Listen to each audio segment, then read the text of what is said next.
మీ ఎలాంటి వ్యాపార ప్రకటనలకైనా వెంటనే మా ఛానల్ సంప్రదించండి. అందరికి నమస్కారం. నేను శిరీష. ప్రస్తుతం మనతో పాటు ఉన్నారు ప్రముఖ ఆధ్యాత్మికవేత్త, జ్యోతిష్య పండితులు, శ్రీ విద్యా ఉపాసకులు డాక్టర్ సుదర్శన్ శర్మ గారు. గురుగారితో మాట్లాడదాం. నమస్కారం గురుగారు. నమస్కారం. గురుగారు, జూన్ మాసంలో కర్కాటక రాశి వారికి ఎలా ఉండబోతుందంటారు? ఎలాంటి జాగ్రత్తలు తీసుకోవచ్చు అంటారు? ఒకసారి తెలియదు. ప్రధానంగా ఈ యొక్క జూన్ మాసంలో కర్కాటక రాశి వారి గురించి తెలుసుకోబోయే ముందు కాస్త ఆధ్యాత్మికంగా దైవ ప్రార్థన చేసుకుని వెళ్దామమ్మా. శాంతం పద్మాసనస్థం శశిధరమకుటం పంచవక్త్రం త్రినేత్రం శూలం వజ్రం చ ఖడ్గం పరశుభవయదం దక్షభాగే వహంతం నాగం పాశం చ ఘంటాం ప్రళయహుతవహం శాంకుశం వామభాగే నానాలంకారయుక్తం స్ఫటికమణి విభుం పార్వతీశం నమామి. మాతా పార్వతీదేవి, పితాదేవ మహేశ్వరాయ నమో నమః. అస్మద్గురు చరణారవిందాభ్యో నమో నమః. అస్మత్పితు శ్రీ భ్రమిడి వెంకట సుబ్రహ్మణ్య శర్మ పాదారవిందాభ్యో నమో నమః. ప్రధానంగా ఈ యొక్క జూన్ మాసంలో ఈ కర్కాటక రాశి యొక్క మాస ఫలితాలు తెలుసుకోబోయే ముందు ఏ నక్షత్రం వారు ఈ యొక్క కర్కాటక రాశిలోకి వస్తారనే విషయం తెలుసుకుందామమ్మా.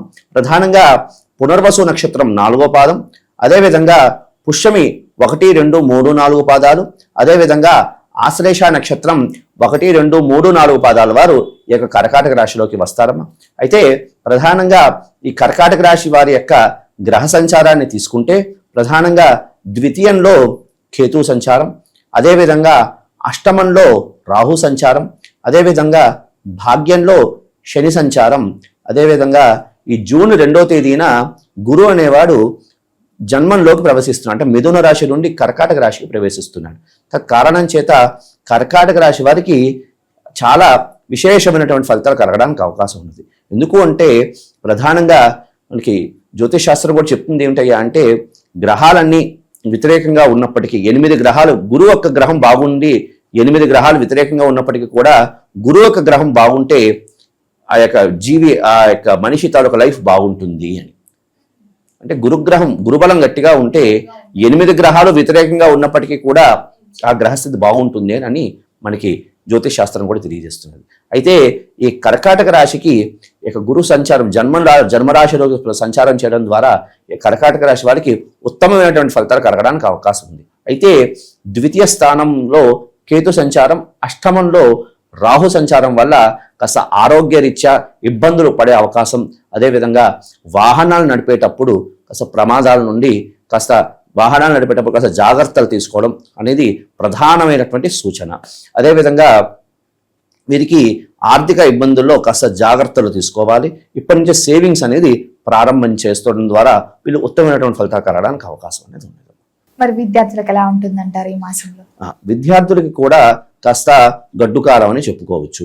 కాస్త శ్రద్ధావాన్ లభతే జ్ఞానం అన్నట్లుగా కాస్త కష్టపడి చదవాల్సినటువంటి కాలంగా చెప్పుకోవాలి.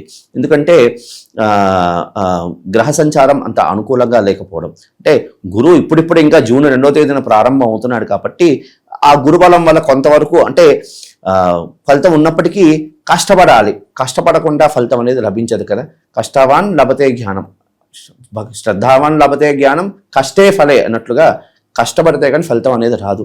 కాబట్టి కాస్త గ్రహ సంచారం అంత అనుకూలంగా లేదు కాబట్టి కాస్త దక్షిణామూర్తి ఆరాధన చేసుకుంటూ విద్యార్థులు చదవడం ద్వారా విశేషమైనటువంటి ఫలితాలు కలగడానికి, వారు అనుకున్నటువంటి ఫలితాలు కలగడానికి అవకాశం అనేది ఉన్నది. అదేవిధంగా ప్రధానంగా ఇంకా ఉన్నతమైనటువంటి విద్య కోసం ప్రయత్నం చేస్తున్న వారికి కూడా ఈ యొక్క మాసం కాస్త అనుకూలంగానే ఉందమ్మా. మరి ఉద్యోగ వ్యవస్థలో ఉన్న వారికి ఎలా ఉండబోతుంది అంటారు? నిరుద్యోగుల పరిస్థితి కూడా ఏంటంటారు? ప్రధానంగా తీసుకుంటే ఈ యొక్క ఉద్యోగస్తులకి కూడా కాస్త అధికారులతో మాట పడే యోగం అనేది కనపడుతున్నది. అదేవిధంగా రెండోది ఏంటంటే స్థానచలనం, అంటే ప్రమోషన్ల కోసం స్థానచలన కోసం ప్రయత్నం చేస్తున్న వారికి ఈ యొక్క మాసం కాస్త ఆశాజనకంగానే ఉన్నది. వివాహ యోగం ఉందంటారా?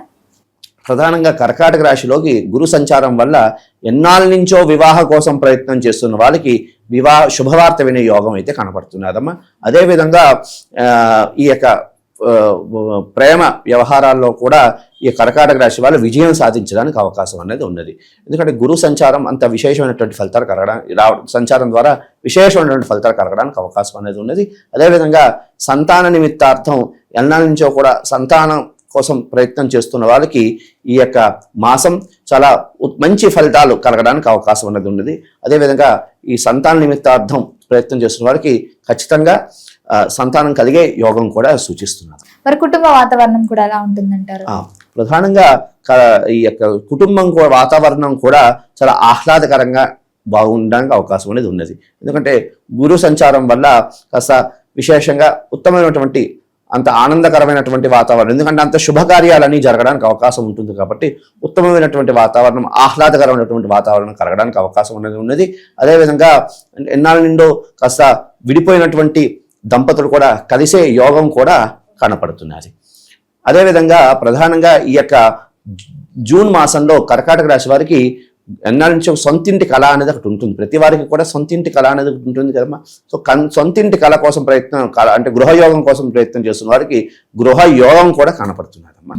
మరి గురుగారు, ఎవరైతే ఈ మాసంలో పెట్టుబడులు పెట్టాలి, కొత్తగా ఏదైనా వ్యాపారం స్టార్ట్ చేద్దామన్న ఆలోచన ఉన్న వాళ్ళకి కలిసి వస్తుందంటారా, చెయ్యొచ్చు అంటారా? ప్రధానంగా ఒకటే, ద్వితీయ స్థానంలో కేతు సంచారం వల్ల కాస్త ఆర్థిక విషయంలో ఇబ్బందులు పడే అవకాశం అనేది ఉన్నది.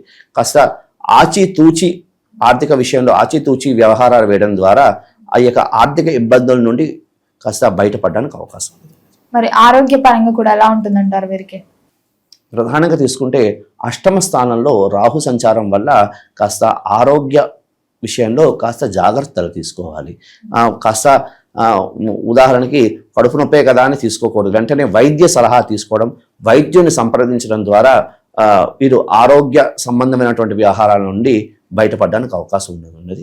ఈ విధంగా ఆరోగ్య రీత్యా ప్రధానంగా కర్కాటక రాశి వారు అసలు ఆరోగ్య రీత్యా మాత్రం జాగ్రత్తలు తీసుకోవాలని తెలియజేస్తున్నారు. మరి గురుగారు, వీరికి ఏ రుద్రాక్ష కలిసి వస్తుందంటారు? ప్రధానంగా ఈ యొక్క కర్కాటక రాశి వారు ద్విముఖి రుద్రాక్ష అని అంటారు. ద్విముఖి రుద్రాక్ష, దాన్ని భద్రాక్ష అని కూడా అంటూ ఉంటారు. ద్విముఖి రుద్రాక్ష ధరించడం ద్వారా ఉత్తమమైనటువంటి ఫలితాలు కలగడానికి అవకాశం అనేది ఉంది. గురుగారు, ఈ కర్కాటక రాశి వారందరికీ ఈ మాసంలో బాగుండాలంటే ఎలాంటి పరిహారాలు చేసుకోవచ్చు అంటారు? ఏ దైవాన్ని పూజించాలంటారు? ప్రధానంగా కలో చండీ వినాయక అన్నట్లుగా ఈ యొక్క కర్కాటక రాశి వారు ప్రధానంగా గణపతి ఆరాధన, గణపతికి సంబంధించినటువంటి ఆరాధన చేయడం, అదేవిధంగా కలో చండీ అమ్మవారు, చండీ అమ్మవారికి సంబంధించిన ఆరాధన చేయడం ద్వారా విశేషమైనటువంటి ఫలితాలు కలగడానికి అవకాశం ఉంది. అవకాశం ఉన్న వాళ్ళు ఈ యొక్క కర్కాటక రాశి వారు అవకాశం ఉన్న వాళ్ళు గణేశుడికి ఉండ్రాలతో మోదుకాలతో హోమం చేయడం ద్వారా, గణపతి హోమం చేసుకోవడం ద్వారా ఉత్తమమైనటువంటి ఫలితాలు కలగడానికి అవకాశం ఉన్నది. అవకాశం ఉన్న వాళ్ళు చండీ హోమం కూడా చేసుకోవడం ద్వారా ఉత్తమమైనటువంటి ఫలితాలు అవకాశం ఉన్నది. అయితే ఆర్థికంగా కాస్త ఇబ్బందులు పడేవారు ఏం చేసుకోవాలి? శక్తి ఉన్న వాళ్ళు చేసుకుంటారమ్మా.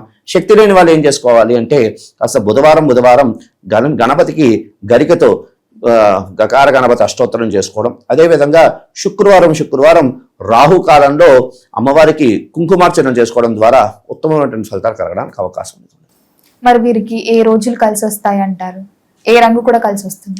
ప్రధానంగా ఈ యొక్క కర్కాటక రాశి వారు శ్వేతవర్ణం అంటే తెలుపు రంగు వర్ణం ధరించడం ద్వారా, అదేవిధంగా రక్తవర్ణం ఎరుపు రంగు వర్ణం ధరించడం ద్వారా, పసుపు వర్ణం, ఈ 3 వర్ణాలు ధరించడం ద్వారా ఉత్తమమైనటువంటి ఫలితాలు కలగడానికి అవకాశం ఉన్నది. ప్రధానంగా వీరు ఆదివారము, అదేవిధంగా మంగళవారము, అదేవిధంగా శుక్రవారం శుభకార్యార్థం ఏదైనా కార్యార్థం వెళ్తే ఈ వారాల్లో వెళ్ళడం ద్వారా ఉత్తమమైనటువంటి విజయం సాధించడానికి అవకాశం అనేది ఉన్నది. గురుగారు, మొత్తం మీద ఈ మాసంలో కర్కాటక రాశి వారికి ఎలా ఉంది, ఎలాంటి జాగ్రత్తలు తీసుకోవాలి, ఎలాంటి పరిహారాలు చేసుకోవాలో తెలియజేసినందుకు ధన్యవాదాలండి. శుభమస్తు.